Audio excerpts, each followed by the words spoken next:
नमस्कार साथियों। राम मंदिर की प्राण प्रतिष्ठा हो गई, चाहे वो अपूर्ण मंदिर में हुई। करोड़ों हिंदुओं के लिए ये हर्ष का विषय है। भगवत्पाद शंकराचार्य महाभाग वहाँ नहीं पहुँचे, यह दुखी भी मन को करता है। प्रधानमंत्री मोदी जी, आरएसएस प्रमुख, ये सभी लोग वहाँ प्राण प्रतिष्ठा 48 सेकेंड में हो गई। मुहूर्त हो न हो, प्रधानमंत्री की जो इच्छा थी वो पूरी हो गई। इस बात में अब सभी सनातनी रामलला का दर्शन करेंगे, तीर्थ करेंगे, वो अपनी जगह हमेशा चलने वाली प्रक्रिया है। अब एक बहुत गंभीर मामला ये है कि 2 महीने बाद लगभग चुनाव होना है, तो प्रधानमंत्री नरेंद्र मोदी जी से अब ये अपेक्षा करती है देश की जनता, जो रामलला की ही संतानें भी हैं, कि जो वादे उन्होंने 10 वर्ष पूर्व किसानों से, नौजवानों से, महिलाओं से, देशवासियों से किया था, उन वादों की समीक्षा भी हो जाए। प्रधानमंत्री मोदी जी, आप प्राण प्रतिष्ठा कर लिए, बहुत अच्छी बात है। अब आप ये बताइए कि 2 करोड़ रोजगार की जो बात आपने कही थी, वो वादा नहीं पूरा हुआ, उसके लिए क्या कहना चाहेंगे? किसानों की आय दोगुनी करने की जो बात आपने कही थी, वो किसानों की आय आधी हो गई, किसानों की लागत मूल्य 3 गुना हो गया, उसके लिए आप क्या कहना चाहेंगे? भ्रष्टाचार कम करने की आपने बात कही थी, और एक लंबी लिस्ट है आपकी सरकार के भ्रष्टाचार के। उसमें अभी ताज़ा मामला आपके कैबिनेट मंत्री नरेंद्र सिंह तोमर के बेटे के 10,000 करोड़ की है। उसकी जांच कब कराएंगे? राफेल की जांच कब कराएंगे? इन सभी मुद्दों पे अब आपको जवाब देना चाहिए, क्योंकि 10 वर्ष आप सत्ता में रह चुके हैं। अब आप ये भी नहीं कह सकते हैं कि हमको समय नहीं मिला। आपको भरपूर समय जनता ने दिया।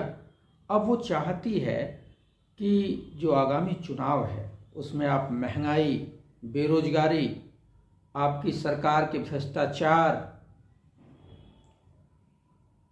आर्थिक असमानता, धार्मिक ध्रुवीकरण, सामाजिक नफरत जो फैल रही है आज, उन विषयों पर आप जरूर अपना जवाब दीजिए, अपना काम प्रस्तुत कीजिए कि आपने क्या किया कि ये चीज़ें अच्छी होने की बजाय बुरी हो गई।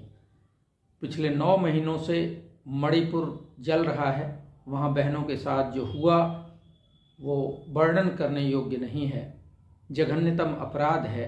बावजूद इसके वहाँ की सरकार को आप क्यों बचा रहे हैं और क्यों नहीं उस पर 2 शब्द कहते हैं? इन सभी मुद्दों पे प्रधानमंत्री मोदी जी बात कीजिए। आपने 100 स्मार्ट सिटी की बात कही थी, एक भी स्मार्ट सिटी अब तक दिखी नहीं है, उसकी भी बात कीजिए। काला धन लाने की बात आपने कही, तो काला धन 2014 की तुलना में आज के समय विदेशों में लगभग 4 गुना ज़्यादा जमा हो गया है। तो आपने काला धन लाने की बात कही थी, उल्टा काला धन ज़्यादा चले गया है विदेशों में, उस पर आप क्या कहना चाहते हैं, उसके लिए भी बात कीजिए। एक तरफ आप गरीबों के हित की बात करते हैं, लेकिन महंगाई इतनी बढ़ा देते हैं कि गरीबों का घर चलाना दूभर हो जाता है। इसके लिए आप क्या कहना चाहेंगे? क्या कारण है कि देश का रुपया अब अफगानिस्तान से भी कमज़ोर हो गया है? आपने 18 घंटे काम किए, अफगानिस्तान का रुपया हमसे मजबूत हो गया, हमारा क्यों कमज़ोर हो गया? आप कहते थे कि जिस देश की करेंसी गिरती है उस देश का प्रधानमंत्री गिरा हुआ होता है। मैं तो ये नहीं कहूँगा, लेकिन आप इस पे जरूर जवाब दीजिए कि आखिर भारत की करेंसी इतनी तेज़ी से नीचे क्यों गिर रही है, जो 70 रुपये 69 रुपये की थी जब आप सत्ता में आए, और आज 84-85 रुपये डॉलर पे पहुंच गया है। तो उस पे भी जवाब दीजिए। इस पे आपको ज़रूर जवाब देना चाहिए कि जब आप सत्ता में आए उस दिन $122 कच्चा तेल था और देश में बनारस में 70 रुपये पेट्रोल था। आज $60 कच्चा तेल है, लगभग आधा। फिर भी बनारस में पेट्रोल लगभग 96 रुपये आखिर क्यों है? इस पे भी जवाब दीजिए। पेट्रोलियम क्रूड ऑयल के दाम कम होने के बावजूद जो सिलेंडर 2014 में 410 रुपये का था, आज वो 1200 हुआ, आज 1000 क्यों है? इस पे भी आपको जवाब देनी चाहिए, क्योंकि आपने कहा था कि बहुत हुई महंगाई की मार। तो क्या वो 410 का सिलेंडर जिसको आप महंगाई बता रहे थे, आज 1000 का हो गया है, वो महंगा नहीं है? बहुत हुआ महिलाओं पे अत्याचार आपने कहा था, और BHU IIT में आपके अगल बगल खड़े रहने वाले भाजपा IT सेल के पदाधिकारियों ने गैंगरेप किया बंदूक की नोक पे। इसके लिए भी, वो भी आपकी संसदीय क्षेत्र में किया, इसके लिए भी आपको कुछ कहना चाहिए।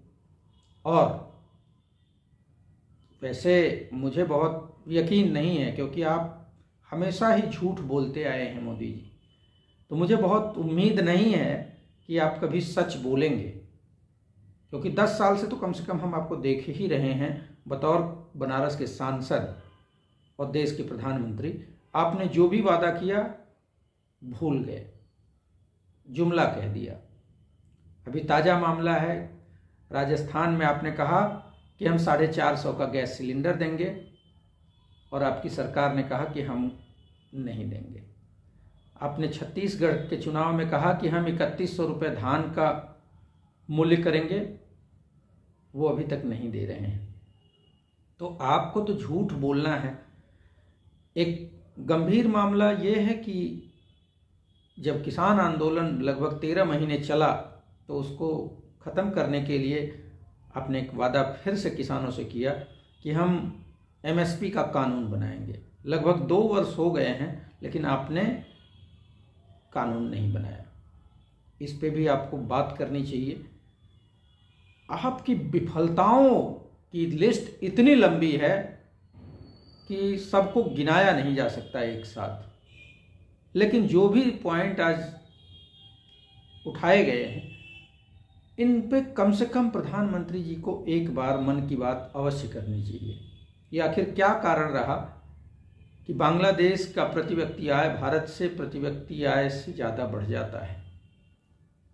क्या कारण है कि 2014 में जो 51 लाख करोड़ का कर्ज देश पर था, वो 4 गुना हो जाता है और 205 लाख करोड़ का कर्ज भारत पे चढ़ जाता है? भारत कर्ज में डूबता जा रहा है, और मोदी जी अपने लिए जेट खरीदते हैं, मोदी जी अडानी के तरक्की की बात करते हैं, मोदी जी अंबानी का प्रमोशन करते हैं, BSNL को डुबा दिया जाता है और जियो को आगे बढ़ा दिया जाता है। BSNL को आज तक 4G लॉन्च नहीं करने दिया गया। इन सारी बातों पे आपको जवाब देना चाहिए, जनता को जवाब देना चाहिए। और एक बहुत ज़रूरी बात, प्रधानमंत्री Modi ji stand up India, startup India, skill India कहने वाले इंडिया से आप नफरत करने लगे हैं। ये बहुत निराशाजनक है। मुझे लगता है कि आपको इस बारे में ज़रूर स्पष्टीकरण देना चाहिए। तो ये मानते हैं, हम मांग करते हैं कि 2024 के जो चुनाव होने वाले हैं उस पे जनता को, जनता के मुद्दों पे बात कीजिए, ना कि धार्मिक ध्रुवीकरण बात कीजिए। धन्यवाद।